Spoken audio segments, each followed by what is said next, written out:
You ask Tiger to solve. This deals with linear equations with one unknown. The final result is x equals 160. Let's solve it step by step. Group all constants on the right side of the equation. Add 15 to both sides. Simplify the arithmetic.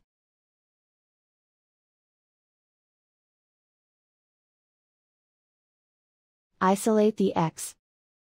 Multiply both sides by 4. Group like terms.